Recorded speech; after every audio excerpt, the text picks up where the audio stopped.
Mari bertepuk tangan bagi Tuhan, saudara.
pujinya, Gloria.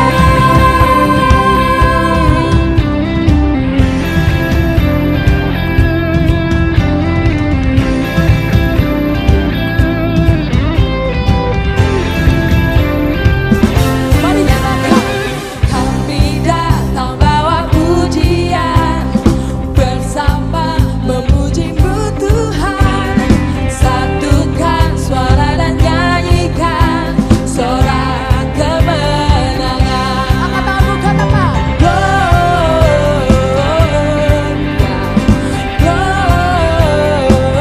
Gloria, besar Tuhan, ditinggikan di atas segalanya.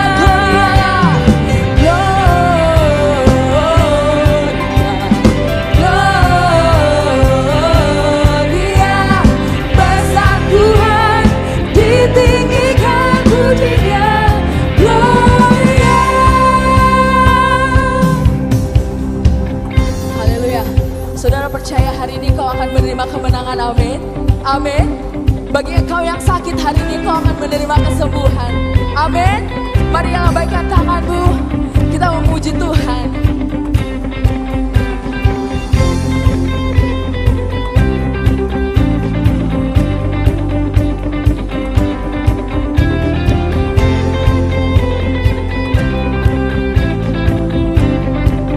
Katakan, we give you glory, we give you glory, we give you honor, we give you praise for all that you are. We give you glory, we give you honor, we give you praise, Gloria. We give you glory, we give you honor, we give you praise for all that you are. We give you glory, we give you honor, we give you praise, Gloria. We give you glory, we give you honor, we give you praise for all that you are. We give you glory, we give you honor, we give you praise, Gloria. We give you glory, we give you honor, we give you praise for all that you are. We give you glory, we give you honor, we give you praise. Katakan, Gloria,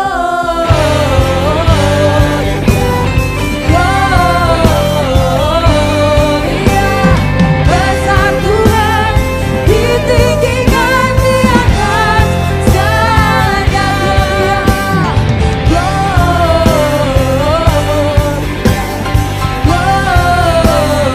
Gloria, besar Tuhan, ditinggikan pujinya, Gloria.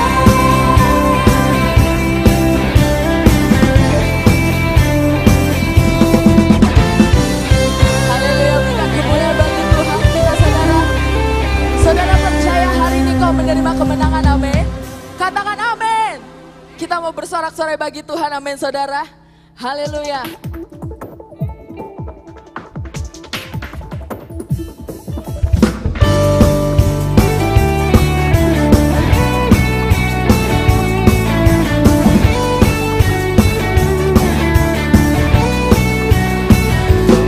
Katakan, Yesus kau kekuatan di hidupku,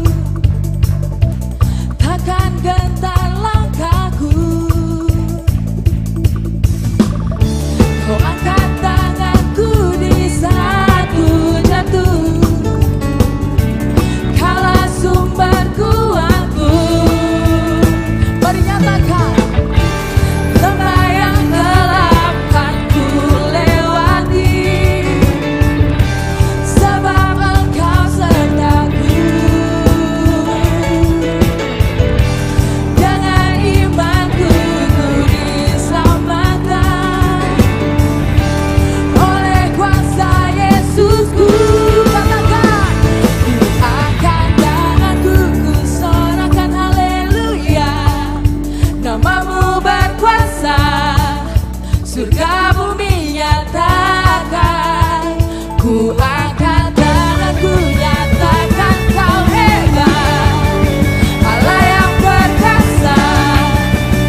Saudara, saya percaya hari ini Tuhan akan melimpahkan kasih karunia-Nya kepada kita, amin.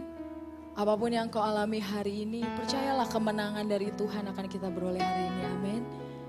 Yes Lord. Terima kasih Tuhan.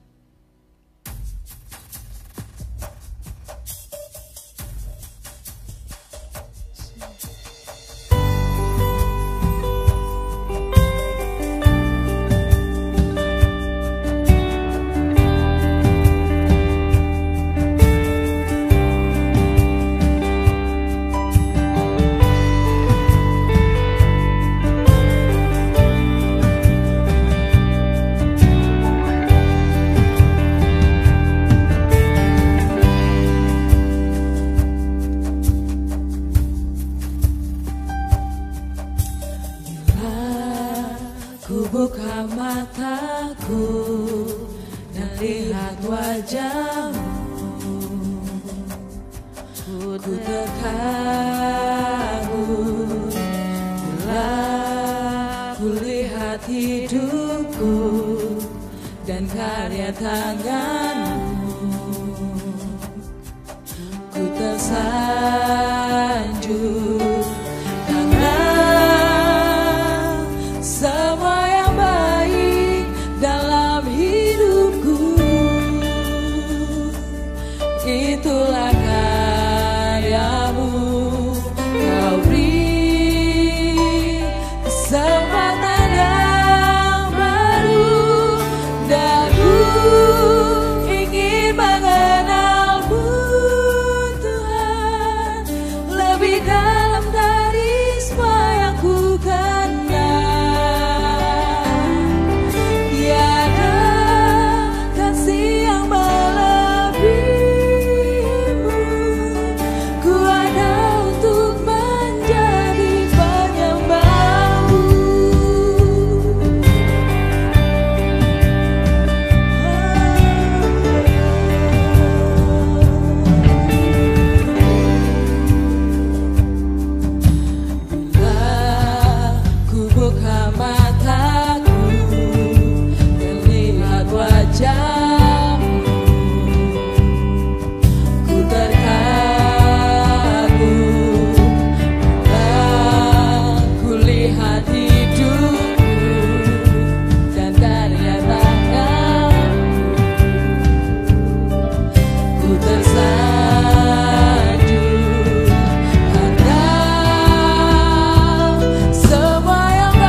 Shalom jemaat Tuhan, kita bersyukur dan kita kembali beribadah secara online, dan saya percaya dimanapun kita berada saat ini, Tuhan ada bersama-sama dengan kita. Dan terlebih dari semuanya itu Tuhan mau berbicara, menaruhkan firman-Nya di dalam kehidupan kita pada hari ini. Mari kita buka hati kita untuk Tuhan, mari kita berdoa. Bapa, kami bersyukur buat hari ini. Kami bersyukur buat waktu yang Tuhan berikan untuk kami bisa ada di dalam hadirat-Mu Tuhan. Dan hari ini kami buka hati kami untuk Engkau, untuk Tuhan berbicara di dalam kehidupan kami, menaruhkan firman-Mu di dalam setiap kehidupan kami. Kami bersyukur Tuhan dan kami percaya Tuhan hari ini firman-Mu yang akan memerdekakan kami. Firman-Mu akan menguatkan setiap kami Tuhan dan menuntun setiap langkah kami. Di dalam nama Tuhan Yesus. Haleluya. Amin.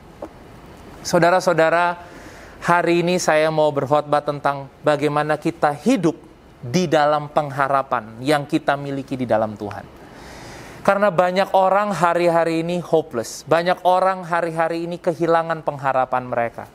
Karena keadaan, karena apa yang mereka merasa, karena situasi kehidupan mereka, hal-hal yang mungkin tidak terprediksi oleh mereka, ya saudara, membuat banyak orang hopeless. Tapi kita punya pengharapan di dalam Tuhan. And this is the good news. Ini adalah kabar baik. Yesus datang memberikan pengharapan. Yesus datang dikatakan dia melabuhkan pengharapan itu sampai di belakang tabir.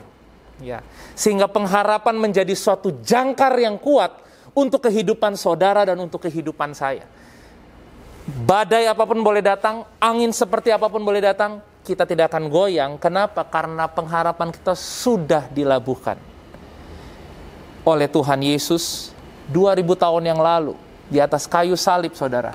Dia telah melabuhkan pengharapan kita sehingga pengharapan kita itu pasti di dalam Tuhan.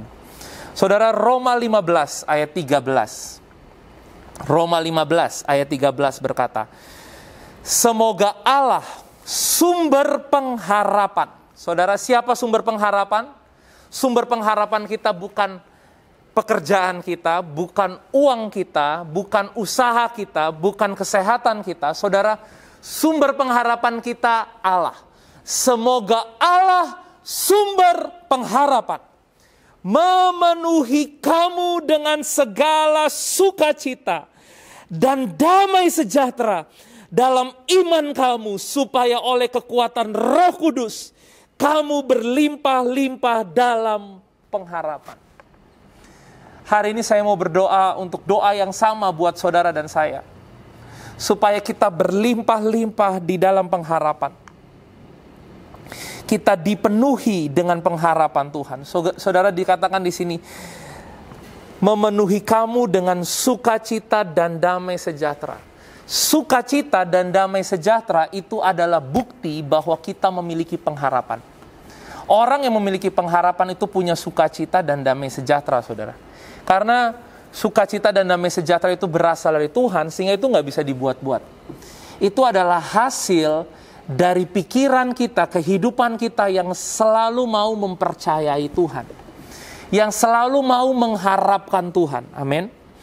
Dan dikatakan Tuhan sumber pengharapan, memenuhi kamu dengan segala sukacita dan damai sejahtera dalam iman kamu, supaya oleh kekuatan Roh Kudus, bukan kekuatan kita, tapi oleh kekuatan Roh Kudus, kamu berlimpah-limpah dalam pengharapan. Saudara, Tuhan ingin melimpahkan kita dengan pengharapan. Bukan hanya sekedar ya saya punya pengharapan, ya ada pengharapan dikit, masih ada sih titik terang dikit gitu. Saudara, tidak. Tuhan mau pengharapan kita melimpah-limpah di dalam Dia. Roma 12 ayat 12. Bersukacitalah dalam pengharapan. Alasan sukacita kita karena kita punya pengharapan. Sabarlah dalam kesesakan dan bertekunlah dalam doa. Sekali lagi, bersukacitalah dalam pengharapan. Sabarlah dalam kesesakan dan bertekunlah dalam doa. Mungkin keadaan hari-hari ini bukanlah keadaan yang mudah. Mungkin saudara menghadapi masalah, keadaan, situasi, ya perlakuan orang di sekitar kehidupanmu. Tapi firman Tuhan mengajarkan kita untuk selalu bersukacita dalam pengharapan, sabar dalam kesesakan, dan bertekunlah dalam doa. Saudara, pada hari ini ada 3 hal yang saya mau bagikan buat setiap kita. Kita akan lihat di dalam 2 Timotius 2 Timotius 2 ayat yang ketiga sampai ayat yang ketujuh. Dikatakan, ikutlah menderita sebagai seorang prajurit yang baik dalam Kristus Yesus, dari Kristus Yesus. Seorang prajurit yang sedang berjuang tidak memusingkan dirinya dengan soal-soal penghidupannya, supaya dengan demikian ia berkenan kepada komandannya.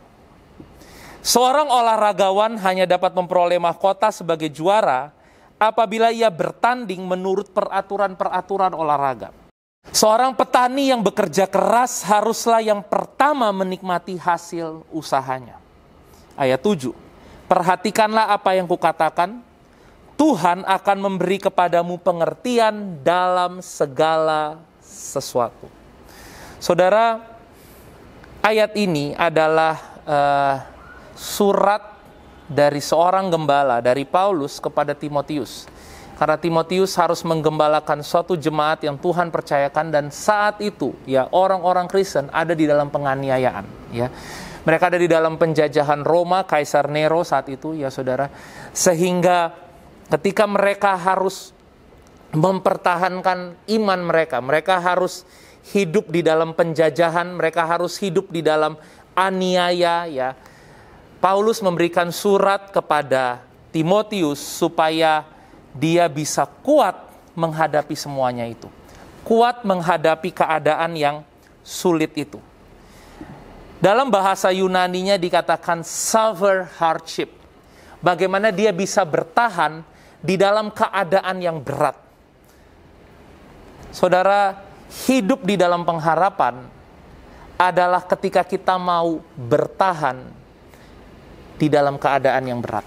Keadaan tidak selalu mudah, keadaan tidak selalu nyaman buat kita. Tapi bukti kita memiliki pengharapan adalah ketika kita bisa bertahan di dalam keadaan yang berat. Severe hardship. Dan tadi kita melihat dalam bacaan kita ya saudara ya, bahwa bagaimana cara kita untuk bisa bertahan, untuk bisa hidup di dalam pengharapan di tengah kesulitan kita, di tengah masalah kita. Hal yang pertama yang kita bisa pelajari saudara, ayat yang ketiga dan ayat yang keempat, ya, kita belajar dari seorang prajurit, ya. Pelajaran yang pertama adalah pelajaran dari seorang prajurit. Ikutlah menderita sebagai seorang prajurit yang baik dari Kristus Yesus, ya, suffer hardship, oke. Seorang prajurit yang sedang berjuang tidak memusingkan dirinya dengan soal-soal penghidupannya, supaya dengan demikian ia berkenan kepada komandannya. Ketika prajurit diperintahkan untuk berperang, maka dia tidak memusingkan dirinya dengan soal-soal penghidupannya. Kalau prajurit disuruh komandannya untuk dia masuk ke medan perang, ya ditugaskan untuk berperang, maka nggak mungkin di sini pikirannya dia masih gini, aduh saya masih mau jualan aduh saya masih mau bikin ini saya masih mau bikin itu ya. Bahkan semua usaha, semua urusan pribadinya harus dia kesampingkan. Ya, kalau saya lihat film-film ya saudara ya, sangat sedih ya. Mereka harus tinggalkan keluarga mereka, orang yang mereka sayangi, istri mereka, anak mereka untuk masuk ke medan perang. Dan di medan perang mereka nggak tahu apa yang akan terjadi buat kehidupan mereka, saudara. Tapi sejenak mereka harus tinggalkan semuanya dan mereka fokus kepada apa yang menjadi tugas buat mereka. Bagaimana cara saudara dan saya menghadapi keadaan yang berat dalam kehidupan kita hari-hari ini? Hal yang pertama yang kita bisa pelajari di sini, saudara, kita harus bisa memisahkan diri kita dari hal-hal yang mengalihkan kita, ya, distraction of this world, ya, pengalihan dari dunia ini. Banyak hal yang mengalihkan pandangan kita dari Tuhan. Pandangan kita dari melihat tugas yang Tuhan kasih sama kita. Saudara, sorry to say, banyak orang hari-hari ini tidak fokus sama tugas apa yang Tuhan berikan, tidak fokus sama apa yang jadi panggilan Tuhan dalam kehidupan mereka. Mereka cuma fokus sama hal yang kecil-kecil di sekitar mereka. Ada yang fokusnya sama iblis gitu ya saudara ya. Iblis mau serang ini, iblis mau lakukan ini, saudara. Ketika kita melakukan tugas kita nggak usah peduli dengan apa yang musuh lakukan buat kita. Ya. Ada yang memusingkan dirinya dengan kelakuan orang gitu ya, saudara. Mulai ngomongin orang, gosipin orang. Ya. Banyak hal yang menjadi pengalihan, yang mengalihkan pandangan kita dari melihat tugas kita. Saudara dan saya, kita lahir di dunia ini, kita ini punya assignment. Kita ini punya tugas dari Tuhan. Dan Tuhan mau kita fokus pada tugas itu. Ya. Melewati waktu-waktu yang berat adalah bukan dengan kita pusingin hal-hal kecil yang mungkin di sekitar kehidupan kita hanya ingin mengalihkan pandangan kita. Ya. Perhatiin orang tadi ya saya katakan ya saudara ya. Mulai nyalahin orang ya. Kalau ada hal yang buruk nyalahin setan. Ada lagi yang nyalahinnya Tuhan. Ada lagi yang nyalahinnya temennya, keluarganya, nyalahin diri sendiri gitu ya saudara. Saudara, ada banyak hal yang hal-hal kecil di sekitar kehidupan kita yang seringkali mengalihkan perhatian kita dari melihat tugas kita di dalam Tuhan. Temukan tugasmu di dalam Tuhan dan mulai fokus pada apa yang Tuhan percayakan dalam kehidupan kita. Jangan biarkan hal-hal di dunia ini, hal-hal ya yang mencuri sukacita kita, mencuri damai sejahtera kita. Banyak orang kehilangan hari baik dalam kehidupan mereka hanya karena mereka mau damai sejahteranya dicuri ya oleh mungkin supir yang terlambat datang gitu ya. Mau dijemput tapi terlambat datang gitu ya. Atau membiarkan damai sejahteranya dicuri oleh mungkin anak yang bangun kesiangan gitu ya saudara ya. Ada banyak hal yang mau mencoba mendistract kita, merebut sukacita kita, menghilangkan fokus kita ya daripada melihat Tuhan. Dan hari ini Tuhan memanggil kita yang pertama sebagai seorang prajurit, memisahkan diri dari hal-hal yang mengalihkan pandangan kita, pikiran kita, supaya kita bisa fokus kepada apa yang menjadi tugas dan apa yang menjadi panggilan Tuhan dalam kehidupan kita. So, suffered hardship yang pertama. Bertahan di dalam hal yang berat dalam kehidupan kita. Yang pertama adalah temukan panggilanmu. Temukan tugasmu di dalam Tuhan. Fokus pada tugas saudara. Fokus pada panggilanmu. Kalau engkau dipanggil sebagai suami, sebagai istri, sebagai karyawan, fokus di situ. Amin. Yang kedua saudara, kita bisa belajari dalam ayat yang ke-5. Dikatakan seorang olahragawan hanya dapat memperoleh mahkota sebagai juara apabila ia bertanding menurut peraturan-peraturan olahraga. Yang kedua, Tuhan mau kita bertahan di dalam hal yang mungkin berat bagi kehidupan kita, belajar dari seorang olahragawan.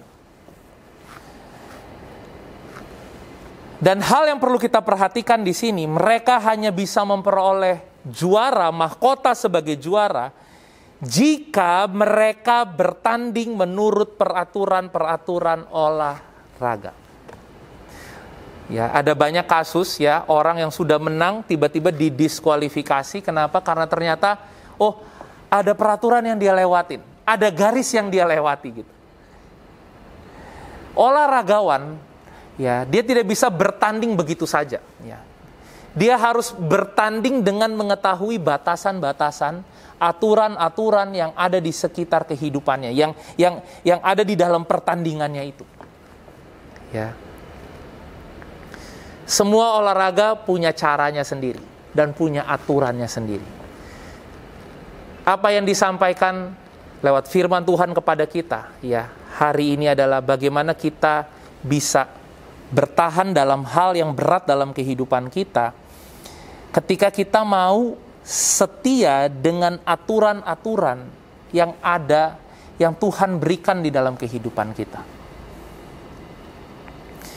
Setia kepada perkara-perkara yang mungkin bagi kita kecil. Tapi garis-garis itu ya yang akan membuat kita tetap berjalan di dalam panggilannya Tuhan, berjalan untuk menyelesaikan pertandingan kita sebagai pemenang. Berjuang di dalam sesuai dengan aturan-aturan yang ada. Sebagai anak Tuhan kita punya aturan-aturannya, saudara. Ya. Saudara bekerja di kantormu ada aturan-aturan. Kita nggak bisa bilang gini, Tuhan berkati saya, ada berkat Tuhan di atas kehidupan saya. Ya, Tuhan mengurapi saya masuk kantor terlambat aja. Orang yang lain masuk kantor jam 9, ini masuk kantor sore-sore baru masuk kantor gitu, saudara. Kenapa? Ya karena ada perkenanan Tuhan gitu ya, saudara. Kadang-kadang dalam hidup ini ada aturan-aturan dalam kita bersosialisasi, dalam kita berteman, dalam kita berkeluarga, dalam kita berumah tangga ya. Jangan sampai karena masalah yang berat kita mengabaikan aturan-aturan itu gitu. Kamu nggak tahu sih masalah apa yang saya hadapi. Kamu nggak tahu sih hidup saya berat gitu ya. Kemudian ya udah kita kasar sama orang gitu ya. Kita cuek sama orang. Ya biarin aja, kamu nggak tahu masalah saya gitu. Saudara, di dalam menghadapi hal-hal yang mungkin berat, sulit dalam kehidupan kita, kita harus bisa tetap bertanding sesuai dengan peraturan yang ada. Kalau saudara bekerja di kantor, bekerjalah dengan baik. Kalau saudara seorang ibu rumah tangga, jadilah ibu rumah tangga yang baik. Kalau saudara seorang bapak, jadilah bapak yang baik. Jadilah suami yang baik, istri yang baik. Lakukan semua sesuai dengan aturan-aturan yang ada. Kata kunci untuk hal yang kedua ini adalah setia. Ya. Kesetiaan itu diuji di waktu yang berat, di waktu yang sulit. Mau nggak kita tetap setia untuk melakukan aturan-aturan yang ada, yang telah ditetapkan untuk kehidupan kita? Yang ketiga, saudara, kita mau belajar, kalau kita lihat di dalam ayat yang ke-6 dikatakan, seorang petani yang bekerja keras haruslah yang pertama menikmati hasil usahanya. Yang ketiga, kita akan belajar dari seorang petani. Dikatakan seorang petani yang bekerja keras harus yang pertama menikmati hasil usahanya. Ketika saudara mengalami hal-hal yang sulit dalam kehidupanmu, hal-hal yang berat dalam kehidupanmu, saudara, biar fokus kita harus mempercayai, mengharapkan satu hal bahwa aku percaya aku akan menuai. Saudara, Tuhan mau saudara menuai. Dan saya berdoa, saya percaya tahun ini akan menjadi tahun untuk semua kita menuai. Pastikan kita menuai yang baik karena kita telah menabur yang baik. Saudara mau menuai? Amin. Kadang-kadang karena kita berpikir, udahlah, nggak mungkin ada yang baik di depanku. Ya, aku tidak akan menuai. Akhirnya kita menyerah, saudara. Akhirnya kita jadi lemah. Tapi ketika saudara harus bekerja dengan keras, ya, tapi engkau tahu bahwa satu hari engkau akan menuai hasil dari pekerjaanmu, maka engkau akan terus melakukannya dengan penuh pengharapan. Pelajaran yang kita bisa lihat dari petani adalah petani tahu bahwa ada hari untuk menuai. Hari ini biar saudara dan saya tahu bahwa ada hari untuk kita menuai. Sehingga apa yang kita kerjakan dan lakukan hari ini tidak ada yang sia-sia. Apa yang kita kerjakan dan lakukan hari ini tidak ada yang kebetulan, saudara. Karena kita percaya bahwa ada satu hari aku akan menuai. Aku akan menuai apa yang aku doakan. Aku akan menuai apa yang aku kerjakan. Apa yang aku bangun. Biarlah kita belajar dari kehidupan seorang petani. Dia menanam, dia bekerja keras setiap hari. Karena dia tahu dia akan menuai. Saudara akan menuai. Dan bukan hanya saudara yang akan menuai. Keluargamu, istrimu, suamimu, anak-anakmu. Bahkan sampai anak cucu-cucumu, saudara. Kita akan menuai. Mari kita hadapi mungkin waktu yang berat, waktu-waktu yang tidak mudah dalam kehidupan kita dengan penuh pengharapan. Kenapa? Karena kita belajar 3 hal ini. Kita belajar 3 hal dari seorang tentara untuk fokus dan tidak membiarkan dirinya dialihkan oleh keadaan-keadaan di sekitar kehidupannya yang mungkin mengalihkan fokusnya dia. Dia tidak mengerjakan yang lain selain tugas dari komandannya. Biar kita belajar dari seorang olahragawan untuk setia. Meskipun berat, tapi tetap melakukan aturan-aturan yang ditetapkan. Supaya jangan sampai ketika kita selesai, kita didiskualifikasi, saudara. Ya, pastikan kita memenuhi kualifikasi, karena kita tetap melakukan aturan-aturan yang ditetapkan bagi kehidupan kita. Dan yang ketiga, kita belajar dari seorang petani bahwa aku percaya ada hari di mana aku akan menuai. Dan aku akan menuai semua yang baik dalam kehidupanku. Saudara, saya rindu kita semua dipenuhi dengan pengharapan. Ya. Pengharapan kita tidak sia-sia. Pengharapan kita tidak mudah-mudahan. Pengharapan kita pasti sudah dilabuhkan. Artinya apa? Sudah ada buat kehidupan saudara dan saya. Hanya ketika hari ini menghadapi masalah yang berat, pekerjaan yang mungkin sulit, saudara, kita belajar di 3 hal ini. Belajar dari seorang tentara, prajurit, belajar dari seorang olahragawan, dan belajar dari seorang petani. Dan tadi kita lihat di dalam ayat yang ke-7, perhatikanlah apa yang kukatakan, Paulus katakan. Tuhan akan memberi kepadamu pengertian dalam segala sesuatu. Biar yang menjadi doa kita, Tuhan berikan aku pengertian. Supaya ketika aku harus menghadapi semua hal yang berat ini, aku melewati semuanya dengan understanding, dengan pengertian. Ya. Pengertian bahwa aku harus terus fokus. Aku gak mau yang masalah kecil-kecil ini mengalihkan aku. Aku mau mengerti Tuhan bahwa aturan-aturan sekecil apapun aku mau tetap lakukan. Meskipun berat, aku mau setia lakukan. Dan kita melakukan dengan pengertian bahwa apa yang kita lakukan hari ini, kita punya hari untuk menuai. Dan hari itu akan datang bagi kehidupan kita. Mari kita berdoa. Tuhan Yesus, kami bersyukur buat hari ini. Dan dimanapun setiap kami berada saat ini, hadirat-Mu ada buat kami. Hadirat-Mu memeluk setiap kami, Tuhan. Kami percaya Tuhan, firman-Mu berbicara kepada setiap kami. Melewati waktu-waktu yang sulit, waktu-waktu yang berat, Tuhan ada bersama-sama dengan kami. Tuhan tidak pernah meninggalkan kami. Tuhan yang berjalan bersama-sama dengan kami. Dan kami berjalan di dalam pengharapan. Kami hidup di dalam pengharapan. Terima kasih buat hari ini Tuhan, buat firman-Mu. Dan Tuhan, aku berdoa jika ada jemaat-Mu yang sakit, Tuhan, sembuhkan mereka. Bilur-bilur Tuhan Yesus mengalir atas setiap tubuh-tubuh yang sakit. Jika ada jemaat-Mu yang menghadapi masalah, Tuhan, biar Engkau datang dan Engkau menjadi jawaban bagi kehidupan mereka. Mereka yang butuh penghiburan, mereka yang perlu kekuatan hari ini, Engkaulah jawaban bagi kehidupan kami. Aku lepaskan damai sejahtera dan sukacita, karena kami hidup di dalam pengharapan bersama-sama dengan Tuhan. Terima kasih buat firman-Mu, di dalam nama Yesus. Amin.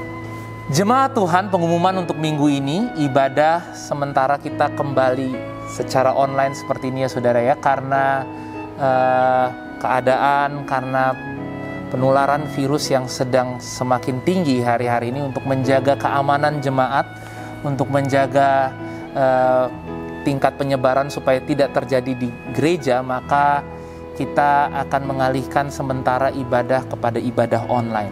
Kita berdoa supaya nggak usah lama-lama ya saudara ya, minggu ini ya, atau 1 minggu atau 2 minggu, tapi kita terus berdoa supaya semuanya segera selesai dan kita bisa kembali beribadah bersama-sama di gedung gereja. Ya, untuk ibadah tengah minggu juga kami liburkan ya, dan saudara bisa mengikuti media sosial gereja, WhatsApp gereja untuk mendapatkan update kapan kita akan memulai kembali ibadah kita. Pastikan saudara bisa mengikutinya dan saudara berteman dengan WhatsApp gereja sehingga info-info yang kami berikan dapat sampai kepada saudara. Dan untuk persembahan hari ini saudara bisa memberikannya lewat transfer bank ya, di nomor rekening yang tertera di layar. Saudara bisa scan barcode atau bisa transfer langsung ke bank ya, untuk persembahan, perpuluhan atau the commitment saudara. Dan saya percaya setiap kita terus ada di dalam penyertaan Tuhan, terus ada di dalam tangan Tuhan yang memberkati dan melindungi kehidupan kita. Kita akan akhiri ibadah kita pada hari ini. Mari kita bersama-sama menutup di dalam doa. Bapa, kami bersyukur buat hari ini. Terima kasih buat firman-Mu. Terima kasih buat hadirat-Mu yang ada bagi setiap anak-anak-Mu Tuhan. Dan hari ini kami percaya Tuhan, setiap kami datang, setiap kami mengalami kebenaran yang membebaskan kami, kebenaran yang memerdekakan kami. Terima kasih Tuhan, berkati setiap persembahan anak-anak-Mu Tuhan. Mereka yang datang dengan persembahan mereka, perpuluhan mereka, komitmen mereka. Tuhan yang membalaskan dan memberkati kehidupan setiap anak-anak-Mu. Terima kasih Tuhan, setiap yang sakit Tuhan sembuhkan. Setiap yang lemah Tuhan kuatkan. Mereka yang butuh penghiburan, kekuatan, pengharapan dari Tuhan melimpah-limpah atas setiap kehidupan anak-anak-Mu. Dan kami akan mengakhiri ibadah kami pada hari ini untuk menerima berkat daripada Tuhan. Tuhan memberkati engkau dan Tuhan melindungi engkau. Tuhan menyinari engkau dengan wajah-Nya dan memberikan engkau kasih karunia. Tuhan menghadapkan wajah-Nya kepadamu dan memberikan engkau damai sejahtera yang melimpah-limpah. Berkat dari Allah Bapa, anugerah dari Tuhan Yesus Kristus, dan persekutuan yang manis dengan Roh Kudus-Nya menyertai kehidupanmu hari ini sampai selama-lamanya. Saudara yang percaya katakan amin. Selamat hari Minggu, Tuhan Yesus memberkati.